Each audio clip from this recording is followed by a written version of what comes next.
27వ తారీఖు ఎన్నికల ప్రచారంలో భాగంగా 27వ తారీఖు ఉత్తరాంధ్ర జిల్లాల నాయకులు కార్యకర్తలు వైఎస్ఆర్ కాంగ్రెస్ పార్టీ సానుభూతి పరులతో సమావేశమయ్యేదానికి మా గౌరవ ముఖ్యమంత్రి జగన్మోహన్ రెడ్డి గారు ఉత్తరాంధ్ర జిల్లాల నుంచి ఎన్నికల ప్రచారంలో భాగంగా భీమిలి నియోజకవర్గంలో బహిరంగ సభ నిర్వహించడం జరుగుతుంది. ఈ సభ ఉత్తరాంధ్ర జిల్లాల్లో ఉన్న 34 అసెంబ్లీ నియోజకవర్గాల నుంచి వైఎస్ఆర్ కాంగ్రెస్ పార్టీ కార్యకర్తలు, కుటుంబ సభ్యులు, వివిధ పదవుల్లో ఉన్న నాయకులు, గృహ సారథులు అందరూ కూడా ఈ సభలో 34 నియోజకవర్గాల నుంచి ఉన్న వైఎస్ఆర్ కాంగ్రెస్ పార్టీ కుటుంబ సభ్యులందరూ కూడా ఈ సభలో పాల్గొనే విధంగా అన్ని ఏర్పాట్లు చేయటం జరుగుతుంది. ఈ సభ యొక్క ముఖ్య ఉద్దేశం ఏ విధంగా గత 4 సంవత్సరాల 9 నెలల నుంచి మా ప్రభుత్వం, మా గౌరవ ముఖ్యమంత్రి జగన్మోహన్ రెడ్డి గారి ఆధ్వర్యంలో ఏ విధంగా ఇచ్చిన హామీలన్నీ అమలు చేస్తూ సంక్షేమ కార్యక్రమాలు అమలు చేస్తూ పోతున్నామో, ఎక్కడ కూడా అవినీతికి తావు లేకుండా, కులాలకి, పార్టీలకి, మతాలకి తావు లేకుండా అర్హులైన వాళ్ళందరికీ సంక్షేమ పథకాలు అమలు చేస్తూ, అదేవిధంగా అభివృద్ధి కార్యక్రమాలను ఏ విధంగా అమలు చేస్తున్నామో అవన్నీ కూడా కార్యకర్తలకి మరొక్కసారి తెలియజేసేదానికి ఈ కార్యక్రమం ఏర్పాటు చేస్తున్నాం. ఎందుకు కార్యకర్తలకి మరీ ముఖ్యంగా తెలియజేయాలనుకున్నామంటే, ఇప్పుడు రాష్ట్రంలో ఎన్నికలు సమీపించే కొద్దీ ప్రతిపక్ష పార్టీలన్నీ కూడా కుట్రపూరితంగా అందరూ ఒకటై మా ముఖ్యమంత్రి జగన్మోహన్ రెడ్డి గారిపై, మా పార్టీపై, మా ప్రభుత్వంపై దాడి చేసే కార్యక్రమం చేస్తున్నారు. పక్క రాష్ట్రాల నుంచి వచ్చి మన రాష్ట్రంలో ఇప్పుడు ఎలక్షన్ల దగ్గరకు వచ్చే కొద్దీ యుద్ధ వాతావరణం తీసుకొచ్చే మాదిరి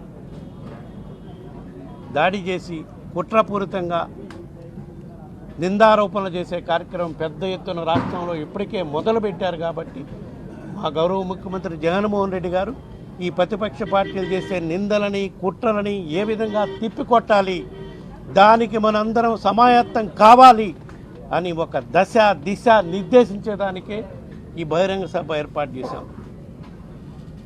దానికే ఈ బహిరంగ సభ రాష్ట్ర వ్యాప్తంగా కూడా ఉన్న 26 జిల్లాల్లో 175 నియోజకవర్గాల్లో 4 నుంచి 5 ప్రాంతాల్లో ఈ సభలు ఏర్పాటు చేసే విధంగా మా ప్రభుత్వం, మా పార్టీ అన్ని ఏర్పాట్లు చేయటం జరుగుతుంది. అందులో మొట్టమొదటి ఉత్తరాంధ్ర జిల్లాలో అత్యధిక శాతం బీసీలు ఉండే ప్రాంతం, గిరిజనులు ఉండే ప్రాంతం. ఈ ప్రాంతంలోనే మా ప్రభుత్వం అధికారంలోకి వచ్చినప్పటి నుంచి కూడా ఏ విధంగా పెద్ద ఎత్తున అభివృద్ధి కార్యక్రమాలు కూడా చేపట్టామో అవన్నీ కూడా ప్రజలకు మరొక్కసారి తెలియజేసే విధంగా ఈ సభ నిర్వర్తించి, ఈ సభ ద్వారా కార్యకర్తల ఒక దిశ నిర్దేశం చేసి మనందరం కూడా ఈ ప్రతిపక్ష పార్టీలు ఈ పక్క రాష్ట్రాల నుంచి వచ్చి ఎలక్షన్ టైంలోనే వచ్చి మన మీద కుట్రలు, నిందారోపణలు చేసే, దుష్ప్రచారం చేసే వాళ్ళని ఏ విధంగా తిప్పికొట్టాలని కూడా గౌరవ ముఖ్యమంత్రి జగన్మోహన్ రెడ్డి గారు నిర్దేశిస్తారు. కాబట్టి ఈ సభలో పాల్గొనే ప్రతి ఒక్క కార్యకర్త కూడా మళ్ళా రేపు ఈ రాష్ట్రంలో జరగబోయే ఎన్నికల్లో జగన్మోహన్ రెడ్డి గారే ముఖ్యమంత్రి అయ్యే విధంగా మీరు ప్రతిపక్ష పార్టీలు, నాయకులు చేస్తున్న కుట్రలు పన్నుతున్న కుట్రలకి తిప్పికొడటానికి సిద్ధంగా ఉన్నారు అని చెప్పే విధంగా ఈ కార్యక్రమం ఈ బహిరంగ సభ కార్యక్రమం నిర్వహించడానికి, అందుకే ఈ ప్రోగ్రాం పేరు కూడా సిద్ధంగా ఉన్నారా, సిద్ధమా అని గౌరవ ముఖ్యమంత్రి గారు కార్యకర్తలను ప్రశ్నించేదానికి ఈ కార్యక్రమం బహిరంగ సభని వాళ్ళని మోటివేట్ చేసి ఏ విధంగా ఎదుర్కోవాలి అని చెప్పేదానికి ఈ కార్యక్రమం ఏర్పాటు చేశాం. కాబట్టి సుమారుగా ఈ మూడు జిల్లాల నుంచి, పాత 3 జిల్లాలు, కొత్త జిల్లాలు అయితే 6 జిల్లాల నుంచి 34 నియోజకవర్గాల నుంచి సుమారుగా 2.5 లక్షల నుంచి 3 లక్షల మంది వచ్చే విధంగా ఏర్పాట్లు చేయడం జరుగుతుంది. ఈ ప్రాంతంలో వచ్చిన వాళ్ళకి ఎవ్వరికి కూడా అసౌకర్యం లేకుండా అన్ని ఏర్పాట్లు మా పార్టీ తరఫున మా నాయకులు, కార్యకర్తలు గత వారం రోజుల నుంచి అన్ని ఏర్పాట్లలో కూడా పూర్తి స్థాయిలో నిమగ్నమై ఉన్నాం. వచ్చిన ప్రతి ఒక్క కార్యకర్తకి ఎటువంటి ఇబ్బంది లేకుండా వాళ్ళు క్షేమంగా వచ్చి మళ్ళీ ఈ కార్యక్రమం అయిపోయినా క్షేమంగా వాళ్ళ ప్రాంతాలకు వెళ్ళే విధంగా కూడా అన్ని ఏర్పాట్లు చేస్తున్నామని చెప్పి ఈ సందర్భంగా తెలియజేసుకుంటున్నాం. చూద్దాం ఎందుకు కాబట్టి మా సమన్వయకర్త గారు సుబ్బారెడ్డి గారు ఇప్పుడే చెప్పారు. ఈ సభ తాలూకా ఉద్దేశం, దీని తాలూకా ఆలోచన రేపు 27వ తారీఖు నాడు ఏదైతే ఉత్తరాంధ్ర జిల్లాలో ఉన్న పార్టీ కేడర్ అందరినీ కూడా సమాయత్తం చేసి ఎన్నికలకు సిద్ధం చేస్తున్న నేపథ్యంలో మా పార్టీ అధ్యక్షులు గౌరవ ముఖ్యమంత్రి గారు జగన్మోహన్ రెడ్డి గారు మా కార్యకర్తలందరికీ కూడా ఒక పార్టీ నామినేట్ చేసిన కార్యకర్త నాయకులే కాకుండా ప్రజల నుంచి ఎన్నుకోబడిన వాళ్ళు, పార్టీ నామినేట్ చేసిన వాళ్ళు, పార్టీ పరంగా ఉన్నవాళ్ళు అందరూని, పార్టీ సానుభూతులందరినీ కూడా ఇక్కడ సమాయత్తం చేసి వాళ్ళకి రాబోయే ఎన్నికల్లో ఏ విధంగా మనం ముందుకెళ్ళాలి, ఏ విధంగా ఈ రాష్ట్రంలో ఉన్న దుష్ట శక్తులను ఏ విధంగా ఎదుర్కొనాలి, వాళ్ళ తాలూకా ప్రలోభాలకి ఈ ముందున్న కొన్ని మీడియా తాలూకా వాళ్ళు చేస్తున్న దుష్ప్రచారానికి ఏ విధంగా మనం అడ్డుకట్టేయాలి, గత 4 సంవత్సరాలు 9 నెలల కాలంలో ఏ విధమైన రాష్ట్రాన్ని అభివృద్ధి సంక్షేమాన్ని 2 కళ్ళుగా ఏ విధంగా అభివృద్ధి చేస్తాం, ఏ విధంగా రాష్ట్రంలో ఉన్న 5 కోట్ల మంది ప్రజలకి కూడా వాళ్ళ జీవన విధానంలో మార్పులు తీసుకొచ్చాం, ఏ విధంగా వాళ్ళ తాలూకా ఆర్థిక పరిస్థితిని మెరుగుపరిచాం, వాళ్ళ పిల్ల పాప బాగా చదువుకోవడానికి, ఆరోగ్యంగా ఉండడానికి, దాంతోపాటు రైతుకి గిట్టుబాటు ధరని ఏ విధంగా ఇచ్చాం, అవన్నిటినీ కూడా ఒకసారి బేరీజ్ వేసుకుంటూ మళ్ళీ పార్టీ కేడర్ని అంతా కూడా సమాయత్తం చేస్తూ రేపు 27వ తారీఖు సభ జరగబోతుంది. ఎప్పుడు కూడా కడిగి విని జరగని రీతిలో మా ఉత్తరాంధ్ర జిల్లాలోనే కాదు రాష్ట్రం యావత్తు కూడా ఒక్కసారి చూసేటట్లు, మరి ఆలోచించేటట్లు ఇవాళ ఈ సభ నుంచి మరి ఏర్పాట్లు చేస్తున్నాం. నిన్న ఇవాళ మొన్న ఈ 4-5 రోజుల నుంచి జిల్లాలో, నియోజకవర్గంలో అన్ని 34 శాసనసభ స్థానాల్లోనూ సమావేశాలు పెట్టాం. ఎక్కడ చూసినా సార్ పార్టీ కేడర్, మా ముఖ్యమంత్రి గారు వస్తున్నారు, మా పార్టీ అధ్యక్షులు వస్తున్నారు, వారు ఏంటి మనకి ఇచ్చే సందేశం ఏంటి, ఏ విధంగా మనం సమాయత్తం అవ్వాలి, ఏ విధంగా మనం ముందు ఇక రాబోయే ఈ రోజుల్లో మనం పోరాటం చేయాలి అనే ఓ దృక్పథంతో, ఓ నిశ్చయంతో కేడరంతా ఉంది. ఇంకో 2 రోజుల్లో మీరే చూడబోతారు ఇదంతా కూడా. ఎందుకని ఏదో అత్యోక్తి కాదు చెప్తుంది. ఎప్పుడు కూడా ఈ రాష్ట్రంలో మొన్న జరిగిన సంక్రాంతి పండుగను మనం తీసుకున్న ఉదాహరణకి, ఈ రాష్ట్రంలో ప్రధానికం, ముఖ్యంగా మన ఉత్తరాంధ్రలో ఉన్న ప్రధానికం, ముఖ్యంగా రైతాంగం ఎంత సంతోషంగా వాళ్ళు పండుగలు జరుపుకున్నారో ఒకసారి బేరీజ్ చేసుకుంటే మనకు తెలుస్తుంది. రైతుకు వచ్చి పండిన పంటకి చేసిన 3 రోజుల్లోనే, ధాన్యం ఇచ్చిన 3 రోజుల్లోనే వాటి గిట్టుబాటు ధరని, వాళ్ళ డబ్బుల్ని వాళ్ళ ఖాతాలో వేయడం, అంతేకాకుండా అవినీతి లేకుండా, మధ్యవర్తులు లేకుండా ఏవైతే సంక్షేమ కార్యక్రమాలు ఉన్నాయో అక్కచెల్లెమ్మలకు అందించడం, దాంతోపాటు ఇంకా ఏ కార్యక్రమాన్ని తీసుకున్నా సరే అవన్నీ కూడా ఇవాళ ముఖ్యమంత్రి గారు చేసి ఇవాళ ముందుకు వస్తున్నాం. ఇవాళ మీ అందరి తాలూకా సాక్షిగా ఒక మాటను చెప్పబోతున్నాం. ముఖ్యమంత్రి మాటగా మళ్ళీ ఆయన చెప్పిన మాట మళ్ళీ ఉటకిస్తున్నాను. ఈ 4 సంవత్సరాలు 9 నెలల కాలంలో, రేపు జరగబోయే ఎన్నికలకి 5 సంవత్సరాల కాలంలో ఏదైతే మేము మంచి చేస్తామో, ఏదైతే ప్రజలకు అందుబాటులో ఉన్నామో, ఏవైతే ప్రజా సంక్షేమ కార్యక్రమంలో పాల్గొన్నామో, ఏ అభివృద్ధి కార్యక్రమం అయితే కావాలని కోరుకున్నారో ఆ కార్యక్రమం చేస్తామో దాన్ని సంతృప్తి పడితేనే మళ్ళీ మాకు వచ్చి ఒక అవకాశం ఇవ్వండి, ఆ సొంత పడితేనే మాకు అవకాశం ఇవ్వండి అని చెప్పిన ముఖ్యమంత్రిని స్వాతంత్రం వచ్చిన తర్వాత ఎక్కడ కూడా చూడలే.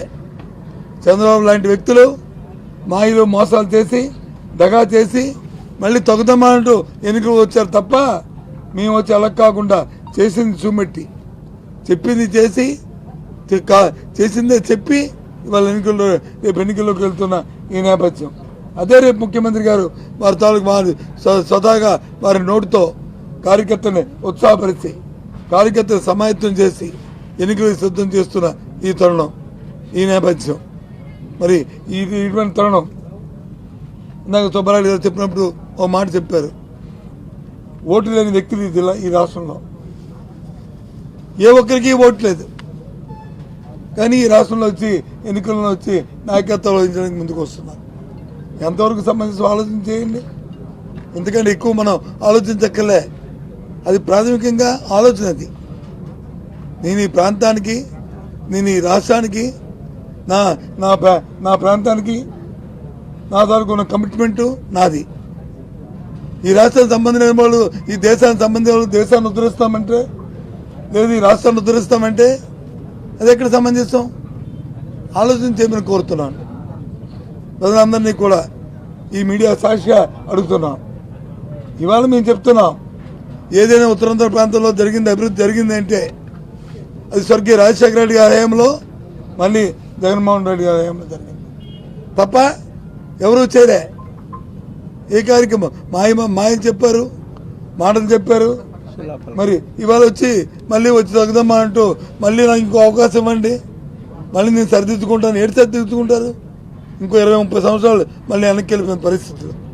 వాళ్ళ దేశమంతా కూడా ఆంధ్ర రాష్ట్రం కలిసి చూస్తుంది. అవరా ఎలా చేస్తున్నారు ఈ కార్యక్రమాలని, ఎలా చేస్తున్నారు ఈ సంక్షేమని, ఎలా చేస్తున్నారు ఈ అభివృద్ధిని. ఏ ఒక్కటి తీసుకున్నా, అటు విద్యను తీసుకున్నా, వైద్యం తీసుకున్నా, వ్యవసాయం తీసుకున్నా, ఏ ఒక్క కార్యక్రమాన్ని తీసుకున్నా ఇంత పెద్ద ఎత్తున ఏ రకంగా చేస్తున్నారని చెప్పి దేశం యావత్తు ఇవాళ ఆంధ్ర రాష్ట్రం కలిసి చూస్తుంది. దానిలో ఇంతకుముందు ఏ రాష్ట్రాల్లో పొడేవారు, ఏ గుజరాత్నో లేకపోతే ఏ కేరళనో లేకపోతే ఏ ఢిల్లీనో చెప్పారు. ఇప్పుడు అలా కాదు, ఆంధ్ర రాష్ట్రం కలిసి చూస్తున్నారు. ఇప్పుడు అందరూ కూడా ఆంధ్ర రాష్ట్రంలో ఏ విధంగా జరుగుతుందో వెళ్ళి పర్యవేక్షించి రమ్మని చెప్పి అధికారుల్ని, మరి పై రాష్ట్రాల అధికారులని, పై రాష్ట్ర మంత్రులు ఇవాళ వచ్చి ఆంధ్ర రాష్ట్రం కలిసి చూస్తున్నారు. ఎప్పుడైనా ఇలాంటి ప్రక్రియ జరిగిందా? ఆలోచన చేయమని కోరుతున్నాం.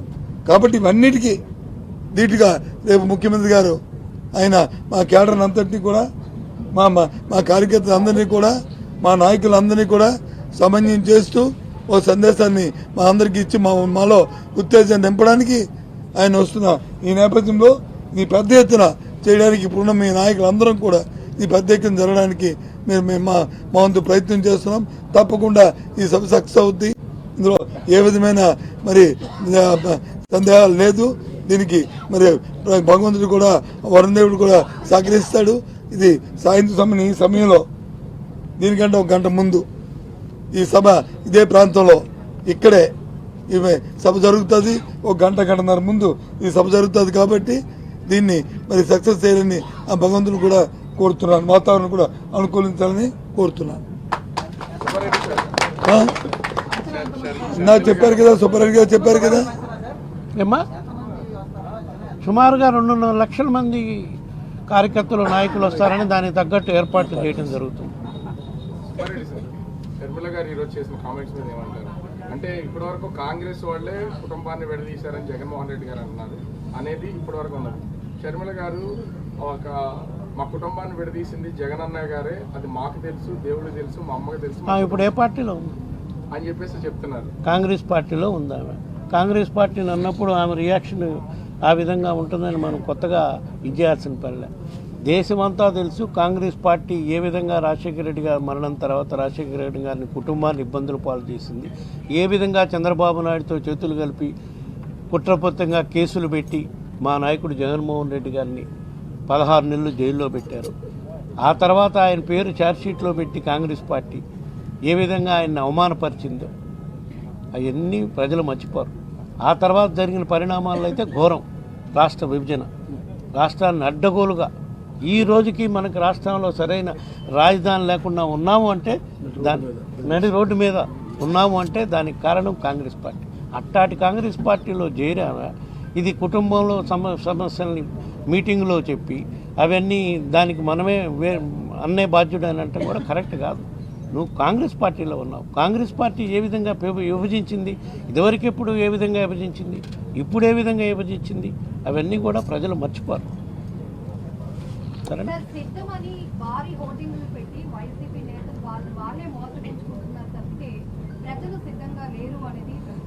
ఇప్పుడు సిద్ధం పెట్టినందువల్ల నిన్ను కానీ ప్రజలు కానీ మేము మోసం చేస్తున్నామమ్మా? ఎవరిని మోసం చేయట్లేదమ్మా. మేము అడుగుతున్నాం, మా పార్టీ తరఫున ఇన్ని మంచి కార్యక్రమాలు చేశాం కాబట్టి మన మీద దుష్ప్రచారం చేస్తున్నారు మీడియా, పచ్చ మీడియా వాళ్ళు, కొంతమంది కొన్ని రాజకీయ పార్టీల వాళ్ళు వాళ్ళ మీద మన మీద దాడి చేసే కార్యక్రమం చేస్తున్నారు. దాన్ని తీవ్రంగా తిప్పికొట్టాలి. కానీ దానికి మీరు సిద్ధమా అని మా కార్యకర్తలను మోటివేట్ చేసుకునే దానికే మేము ఈ కార్యక్రమం పెట్టుకున్నామమ్మా.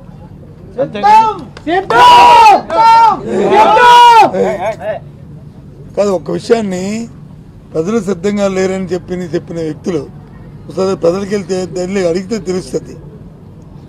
ప్రజల దగ్గరికి గ్రామాలకి పోయి వాళ్ళని అడిగితే అది తెలుస్తుంది. మైకుల ముందు ఈ టీవీల ముందు కూర్చొని మాట్లాడే కంటే డైరెక్ట్గా క్షేత్రస్థాయికి పోయి ఆ క్షేత్రంలో నా ప్రజలతో మాట్లాడి మమేకమైతే అప్పుడు వాస్తవాలు ఏంటో తెలుస్తాయి. ఇవాళ చెప్పినవన్నీ కూడా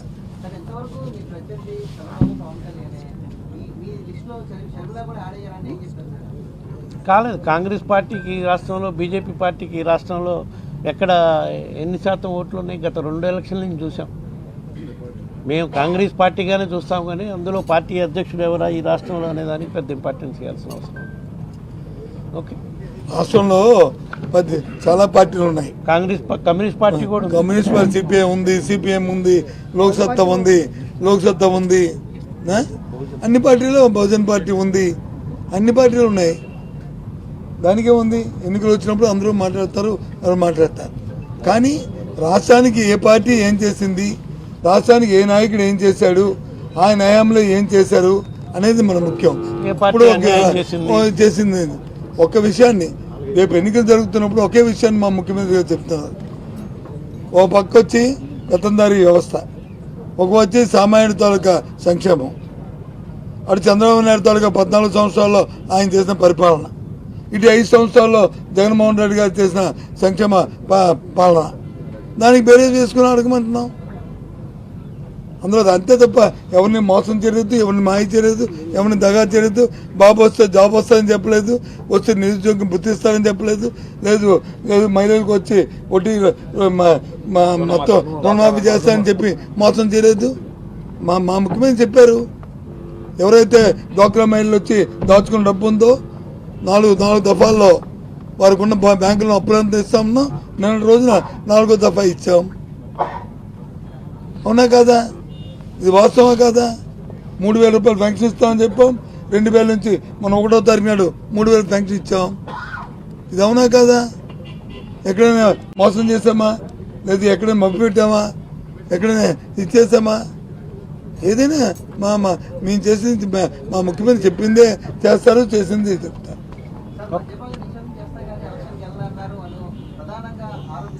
ఎలక్షన్కి వెళ్ళమని చెప్పి మేము చెప్పామా? 2 మీటర్ ఎక్కడ చెప్పాం? 2 మీటర్ ఇప్పుడు మద్యపాన్ని దశల వారీ నియంత్రణ చేస్తామని చెప్పాము, దశల వారీ చేస్తామని చెప్పాము. అందుకని మేము వచ్చి ఎలక్షన్ వెళ్తామని చెప్పాము. ఎందుకండి మాటలు తప్పు కదా? అది ఇంత మంచిలో చెప్పడం, ఆరోపణలు చేయడం ఏం పోయింది? ఎవరైనా చెప్తారు, ఓ రోడ్డు మీద వెళ్తుంటే ఒకరు వెళ్ళిపోతుంటే ఎంతమంది అరుస్తుంటారు, కేకలేస్తుంటారు, ఓ అంటారు, జై పెడతారు, చీ పెడతారు. ఆ జైకి మేము వచ్చి పొంగిపోము, చీకి మేము వచ్చి బాధపడము. మాకు అల్టిమేట్గా మేము ఆన్సరబుల్ ప్రజలకి, రాష్ట్ర ప్రజలకి, వాళ్ళకి మేము అవుతాం.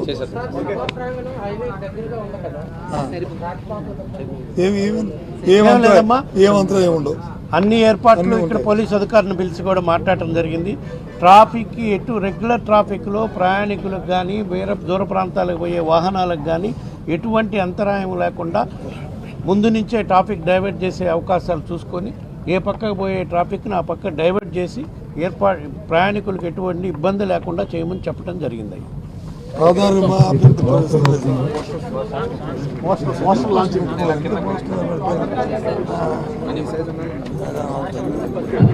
చిన్న పోస్ట్ పోస్టర్ వచ్చిన తర్వాత సాంగ్ అవుతుంది.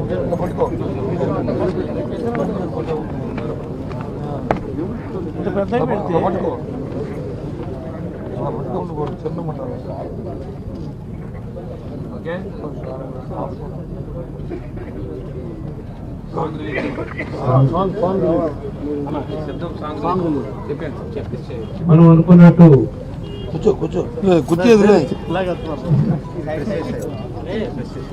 ఈ బహిరంగ సభ కార్యకర్తలను ఏ విధంగా సమాయత్తం చేయాలో, దాని కార్యకర్తలు సిద్ధంగా ఉండాలి అని ఒక సందేశం ఇచ్చే కార్యక్రమానికి ప్రోగ్రాం పెట్టాం.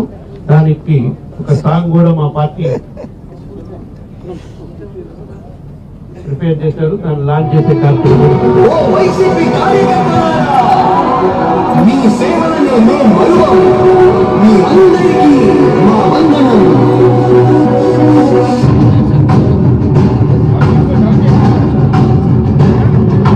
రాణి భగ భగ చాగే ఎదురుగా అయినా అదదని ధైర్యంలా, లక్ష్యం మరువక పంతం విడువక యుద్ధం గెలిచెను సైన్యంలా, కార్యకర్తల త్యాగాలే మన గెలుపుకి మార్గాలే, ఏమిచ్చిన నీ రుణముని తీర్చేది. జై జై జై జై జై జగనంటూ జై జై జై నీ సాగే